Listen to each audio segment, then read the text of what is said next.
Mbak siapa namanya tadi? Widya. Mbak Widya ya. Lulusan angkatan 2017, alumni SMA Negeri 1 Surakarta yang sekarang ini masuk di FKIP Fisika UNS nih. Dan sekarang mengambil pasca sarjana MIPA Fisika atau keguruannya, pendidikan fisika. Oke. Nah, jadi sekolah kita di SMA 1 Surakarta ini sudah melaksanakan kurikulum merdeka baru mulai tahun ini. Ini masuk di berarti masuk di semester yang kedua nih. Masuk semester yang kedua. Tapi kalau untuk sekolah penggerak, sekolah kita itu belum masuk di sekolah penggerak nih, jadi baru melaksanakan kurikulum merdeka secara mandiri di tahun ini. Nah, seperti itu. Jadi baru kelas E nih. Jadi F-nya ini baru nanti di angkatan berikutnya kelas 11, kenaikan dari kelas 10 ini nanti.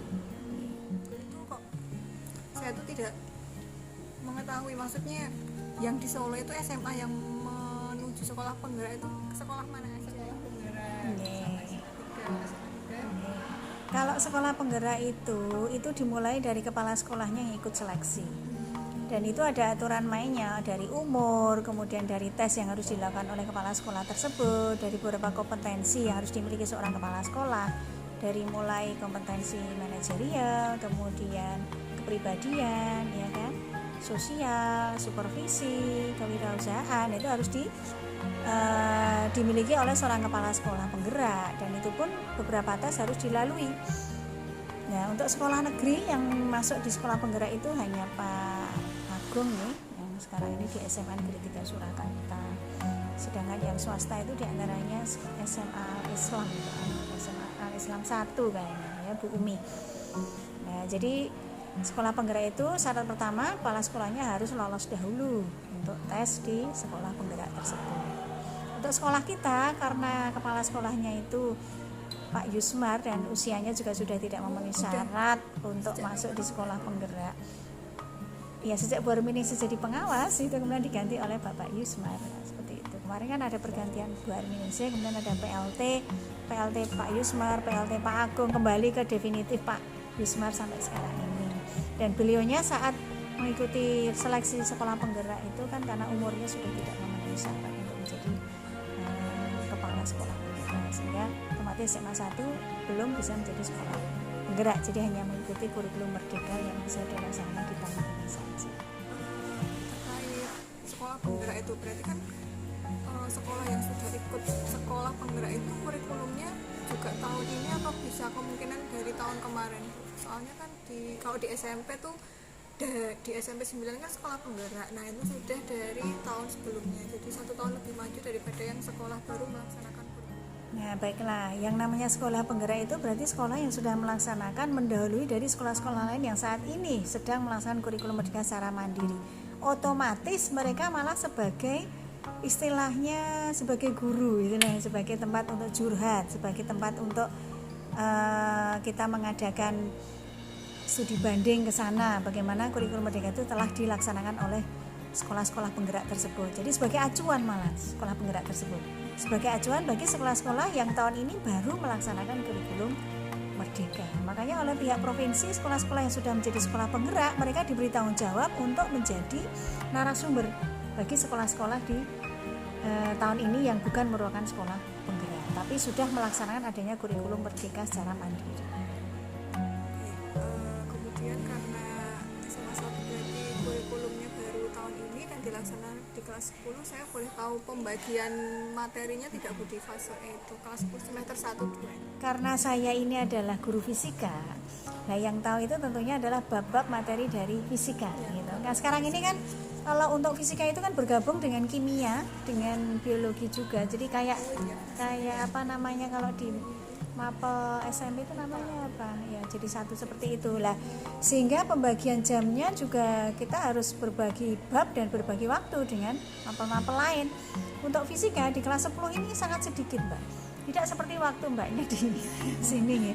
Jadi untuk semester 1 itu hanya bab yang kita berikan itu hanya pengukuran, kemudian global warming sama dimensi. Nah, terus yang saat ini itu semester 1, sedangkan yang semester 2-nya ini hanya pemanasan global, melanjutkan terus saja. Jadi kalau yang energi terbarukan itu bisa disampaikan di semester 1, bisa di semester 2. Jadi pokoknya semester 1 2 itu hanya terdiri dari pengukuran, dimensi, global warming, sama energi terbarukan. Hanya itu saja.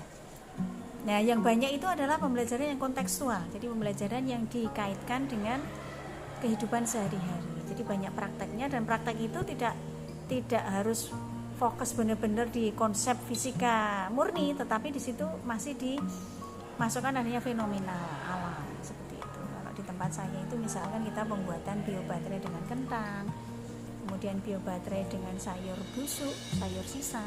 Iya, sekarang ini guru harus inovatif. Kemudian biobaterai dengan buah sisa, gitu. Kemudian kemarin juga ada biobaterai dengan kentang tadi sudah ya. Kemudian ada juga dengan itu lampu, tapi lampunya itu untuk mengurangi adanya pemanasan global itu lampu dengan menggunakan pemantulan dari sinar matahari. Jadi lampu dicampur dengan backlight dan dikocok, setelah itu kena sorotan matahari itu menjadi berkilau. Nah, jadi kalau itu ditempatkan di tempat yang gelap, terus ada lubang sinar matahari yang istilahnya dipaskan di situ, maka nanti lampu-lampu itu akan menyala dengan secara sendirinya melalui pantulan itu. Jadi coba aja. Kemudian kemarin sudah kita praktek lagi dengan menggunakan itu. Kita ingin mengetahui bagaimana pemanasan global, pencairan es di kutub utara dan kutub selatan. Nah, kita menggunakan bahan-bahan berupa plastisin, kemudian di situ kita tempatkan pada wadah di mana posisi plastisin sesuai dengan kutub utara dan selatan. Jadi daratannya memenuhi dan daratannya hanya sebagian. Nah, kemudian kita berikan es di mana es itu di atas daratan dan ada es yang berada di berdampingan dengan daratan. Dan kondisi kutub utara selatan kan seperti itu, berbeda. Nah, itu pencairannya juga berbeda. Dan volume naiknya air itu juga berbeda. Itu kan mengakibatkan adanya imbas daripada adanya banjir ataupun ada gletser atau sebagainya. Nah, itu kan karena itu kondisi kutub utara dan selatan yang berbeda pencairan esnya seperti itu. Nah, itu kan harus kita bentuk dalam pembelajaran yang kontekstual, dalam bentuk praktek mini. Nah, itu ada di YouTube saya, Mbak, bisa dilihat itu. Wah, semua praktek-praktek yang saya lakukan itu semuanya saya tularkan untuk guru seluruh Indonesia. Gitu, channelnya Kuro tuh. Ya, saya sudah subscribe. Nah, ini banyak pembelajaran di situ yang bisa diambil. Gitu ya, sebentar. Ada pertanyaan yang belum dijawab yang ini tadi. Sudah ya? Kan ternyata kan masih dari kelas 10 ya Bu. Nah, ini apakah sudah ada pembagian materi untuk kelas 11-nya gitu mungkin? Untuk materi kelas 11-nya sudah ada, Mbak. Ya, kita kemarin itu kan pernah diundang Kemendikbudristek itu menyusun adanya pertama ATP, alur tujuan pembelajaran, ya kan. Kemudian yang kedua itu membuat modul ajar di kelas F. Malah kelas 11-12 itu membuatnya. Kelas F itu kan 11-12. Iya. Nah, itu setelah kita lihat itu ternyata semua materi fisika yang tidak berada di kelas 10 itu tergabung di kelas 11. Nah, kemudian untuk kelas 11-nya tetap. Sehingga di situ nanti anak-anak yang pada saat peminatan ini masuk di fisika, masuk di A1, ya, masuk di MIPA seperti itu, maka nanti dia mendapatkan bab yang luar biasa banyak. Nah, karena kelas 10-nya kan ringan ya. Nah, kelas 11-12-nya benar-benar mereka harus menyelesaikan materi-materi sisa daripada kelas 10 yang tidak diberikan, memang masuk di kelas 11 itu, dan juga kelas 12. Dan itu sesuai dengan kurikulum Merdeka, bab-bab yang ada di kelas 11-12 atau istilahnya fase F seperti itu ya, itu tidak harus berurutan, tidak apa. Jadi misalnya materi kelas 12 dulu yang kira-kira ringan disampaikan di kelas 11 boleh, karena dikatakan sebagai fase F. Nah, jadi fase F itu beberapa materi banyak, dan itu yang penting diberikan dan dengan urutan yang tidak harus sama. Monggo silakan. Itu sesuai dengan polisi sekolah masing-masing dan sesuai kemampuan masing-masing anak, sesuai kemampuan dan potensi anak, sesuai kondisi anak, sesuai peralatan sekolah. Kalau di SMA 1 itu berarti maksud saya biar tahu urutan materinya di semester 1 itu ada apa aja, semester 2 ada apa aja. Jadi ketika penelitian saya kan tidak hanya satu sekolah, jadi saya bisa melihat oh materi ini tuh sekitar bulan ini. Fluida masuk juga, fluida statis maupun fluida dinamis. Gejala gelombang, ada gelombang bunyi, kemudian di situ juga ada sumber-sumber bunyi yang ada, efek Doppler, itu semuanya kan masuk di situ, di gelombang bunyi itu. Juga gelombang cahaya juga banyak sekali kan di situ. Ada interferensi, difraksi, ya kan, difraksi cahaya. ada pembelokan tuh diffraksi tadi, ada polarisasi cahaya, itu sama seperti dulu, dan itu disampaikan juga di kelas 11-12. Monggo nanti mau ditambahkan yang mana dulu. Kemudian suhu dan kalor, termasuk termodinamika. Nah, juga di situ nanti disampaikan tentang itu Mbak, reaksi inti. Kalau reaksi inti ini kayaknya sepertinya hanya tambahan. Nah, jadi di fase F ini reaksi inti di mana di dalamnya terdapat radioaktivitas, ya kan? Itu kayaknya tambahan. Tidak dibeli tidak apa-apa. Termasuk relativitas. Itu juga tambahan. Tambahan itu dalam arti sekolah tidak wajib untuk menyampaikan. Jadi yang tidak wajib disampaikan itu reaksi inti, kemudian relativitas, dan dualisme gelombang. Kalau dualisme gelombang itu sebenarnya include di gelombang cahaya dan gelombang itu bisa itu. Nah, jadi yang tidak wajib itu ya relativitas sama reaksi inti. Nah itu. Jadi itu adalah beban daripada guru fase F yang harus menyampaikan itu semuanya, dan untuk urutannya nanti bebas kalau di kurikulum Merdeka. Tinggal diambil saja. Kemudian untuk jam pelajaran fisika sendiri itu dalam 1 minggu itu terdapat berapa jam? Sama kan itu ada yang dibagi sama P5MD, report pembagian. Ya, jadi kalau jam pelajaran fisika itu seperti saya itu kan 5 jam. Yang 3 jam itu adalah materi-materi fisika murni sendiri. Sedangkan yang 2 jam itu adalah P5, penguatan proyek profil pelajar Pancasila, itu yang 2 jam. Nah itu isinya apa? P5 itu tema-tema dari P5 itu pun sudah ditentukan oleh pihak Kemendiknas. Nah yang sudah diambil di sekolah itu baru kebinekaan, kemudian kewirausahaan, sama satunya kearifan lokal. Dan setiap P5 yang sudah dilaksanakan itu di akhir semester itu selalu diadakan adanya pameran proyek. Nah, nanti dipamerkan di satu tempat, kemudian semua karya-karya anak itu nanti ditampilkan, dan nanti tamu-tamunya tentunya selain pejabat daerah ya juga perwakilan dari sekolah-sekolah yang kita undang. Seperti itu. Proyek terakhirnya dipamerkan. Saya pernah sering banget mendengar kata-kata pembelajaran berdiferensiasi. Nah, kurikulum Merdeka itu kan sangat berkaitan. Nah, itu pelaksanaannya bagaimana? Ini pembelajaran diferensiasi itu sudah kita laksanakan sejak kurikulum Merdeka dicanangkan di awal semester 1. Dan kita melakukan dengan strategi bermacam-macam, ada 3 kan. Jadi bisa melalui strategi konten, proses maupun produk, ya kan. Kalau saya itu ketiganya pernah saya laksanakan semuanya. Nanti bisa dilihat di video saya. Diferensiasi ada semuanya, dari strategi. Iya, konten ada, proses ada, produk ada. Kalau ingin melaksanakan diferensiasi secara konten, maka nanti jenengan harus bisa membagi materi-materi sesuai kemampuan anak. Ya, kalau misalkan pengukuran, ada anak yang mampunya hanya menggunakan penggaris. Ada yang bisa sampai jangka sorong, ada yang bisa sampai mikrometer. Nah itu monggo nanti anak-anak bisa dibagi dengan sesuai kemampuan masing-masing. Nah, kontennya seperti itu. Kalau proses, dalam proses itu bisa sesuai dengan gaya belajar. Nah, bisa menggunakan literasi, bacaan saja. Ada yang anak itu sukanya hanya membaca, ya kita fasilitasi dengan bacaan. Ada yang sukanya dengan melihat visual, maka kita fasilitasi dengan video pembelajaran. Itu gaya belajar yang visual. Kalau yang literasi tadi dengan bacaan, ada dengan auditori, dengan mendengar. Nah itu monggo nanti dengan penyampaian secara kayak radio gitu kan. Nah penyampaian materi secara pendengaran lah. Nanti monggo disiapkan aja itu apa istilahnya LKS ya, ataupun video, ataupun rekaman, nah gitu kan sebagai audio. Nanti sebagai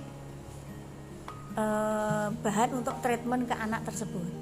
Itu namanya pembagian secara gaya belajar tadi. Jadi audiovisual, kemudian secara literasi ataupun dengan auditori itu dibagi. Nah, cara membaginya gimana? Nanti adik bisa menggunakan itu Google Form.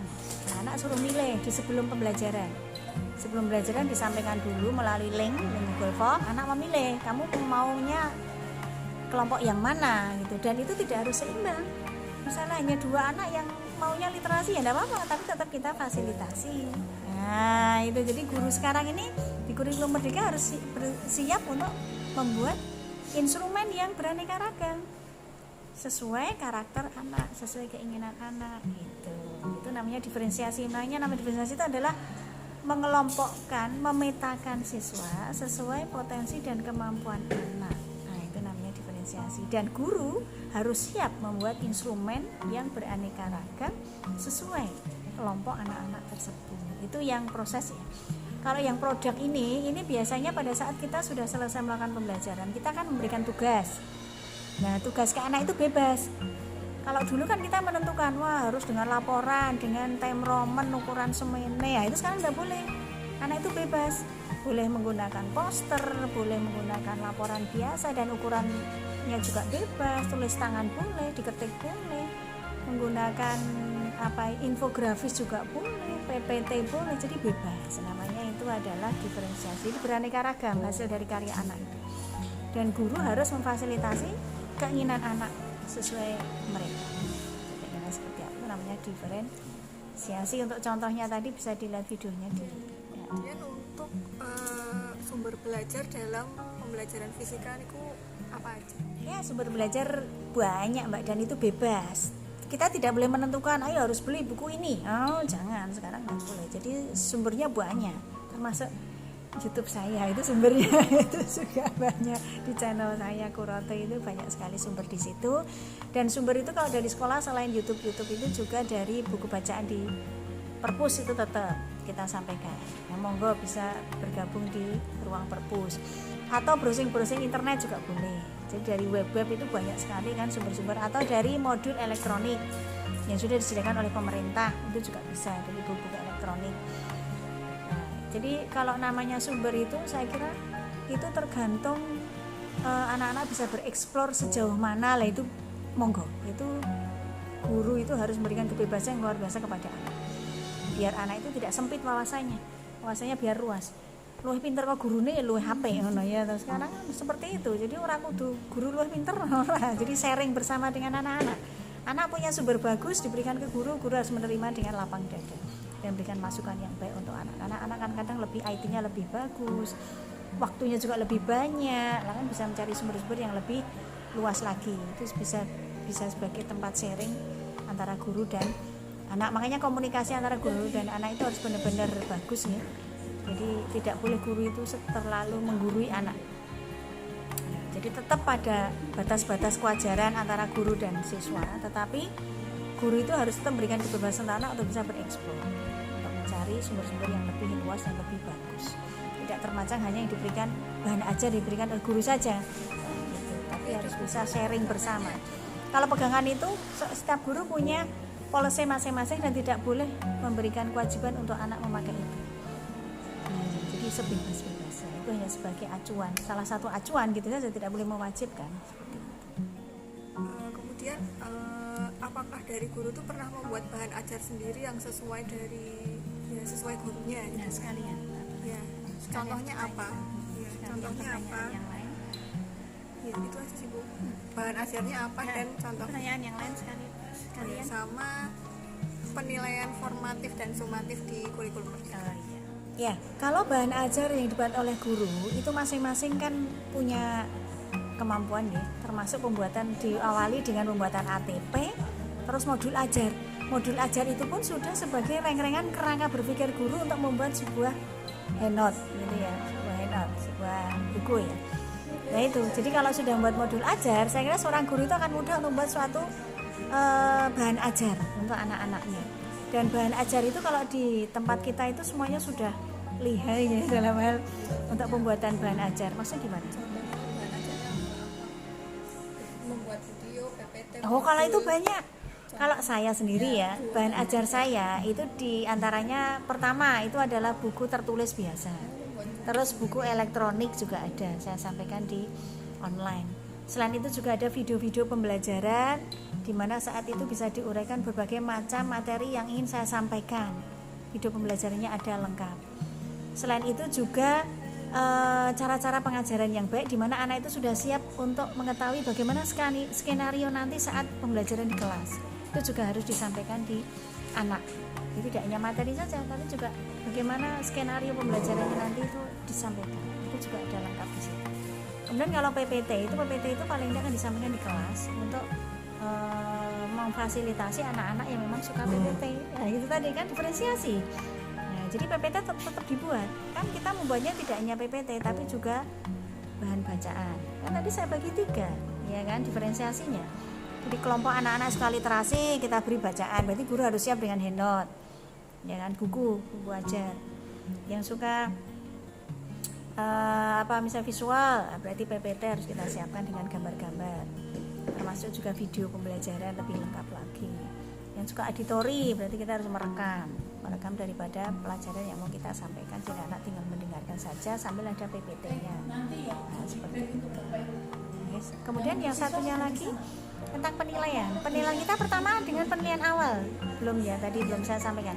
Asesmen diagnostik harus disampaikan dulu itu ke anak melalui tes awal boleh. Jadi untuk mengelompokkan anak sesuai dengan minat dan kemampuan anak boleh, atau melalui asesmen diagnostik yaitu Google Form untuk membagi anak sesuai proses. Nah, kalau yang tadi melalui tes awal itu menunjukkan kita ingin membagi anak sesuai minat kemampuan, itu dengan menggunakan asesmen awal diagnostik berupa tes. Tapi kalau pengen hanya membagi sesuai gaya belajar, maka nanti asesmen diagnostik yang kita lakukan adalah dengan melakukan itu tadi Google Form untuk dibagi langsung, anak tinggal pilih mana itu tadi. Nah, kalau untuk yang asesmen yang lain ya sudah formatif, ya sudah dilaksanakan di sekolah, itu sudah hal yang biasa ya. Ada PHB, kalau nanti kan ada PHB, nanti ada PTS akhir semester, kemudian nanti ada PHB lagi. Kalau tengah semester kita belum tahu mengadakan atau tidak. Biasanya mengadakan, jadi PHB dulu, kemudian tengah semester, kemudian semester. Itu baik semester 1 maupun semester 2, nanti di akhir ada kenaikan kelas. Itu formatif yang biasa dilakukan di sekolah. Kalau yang hal baru di kurikulum Merdeka itu tadi asesmen awal tadi. Ya, asesmen diagnostik itu harus dilakukan.